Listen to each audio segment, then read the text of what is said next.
rappelle l'ordre du jour de notre séance. Donc d'abord le projet de délibération. Le débat d'orientation budgétaire pour l'année 2023 était à l'ordre du jour de cette assemblée de province. L'exécutif a fait une présentation claire de la situation économique qui n'a pas suscité de réaction au sein de l'hémicycle. La plus grosse institution du territoire continue son effort de gestion malgré des recettes fiscales peu favorables.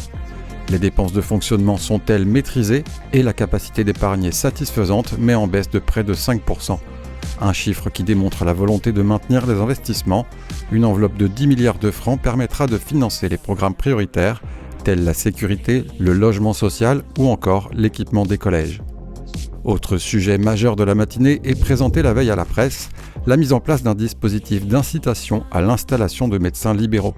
L'objectif est de faire face aux déserts médicaux et ainsi maintenir l'offre de soins dans les dispensaires de la province sud. Cette délibération a été votée à l'unanimité. La première chose, c'est la mise en place d'une prime d'installation, donc pour attirer des médecins libéraux en particulier. L'idée, c'est de leur donner une prime de 6 millions qui est remboursable dans le cas où ils ne resteraient pas 3 ans. Parce que l'idée, c'est non seulement de les faire venir, mais également de les faire rester. Un système de formation qui leur est proposé, formation aux urgences.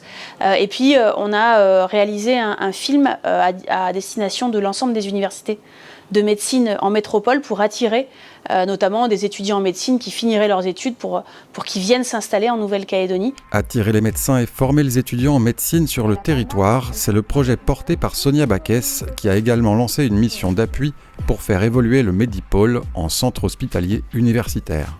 J'ai sollicité le ministre de la Santé et la ministre de l'Enseignement supérieur pour voir si on peut en Nouvelle-Calédonie faire un centre hospitalier universitaire à la place de notre centre hospitalier territorial. Et donc l'idée, c'est d'une part de fixer les Calédoniens qui ont vocation à faire médecine et d'autre part d'attirer en Nouvelle-Calédonie d'une part des professeurs d'université qui non seulement enseignent mais également font un certain nombre d'interventions lourdes, techniques, etc. et puis de faire venir plus de médecins en Nouvelle-Calédonie.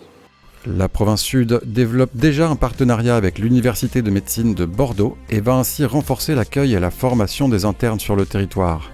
À compter de l'année prochaine, la province pourra donc accueillir 5 nouveaux internes dans ses centres médico-sociaux.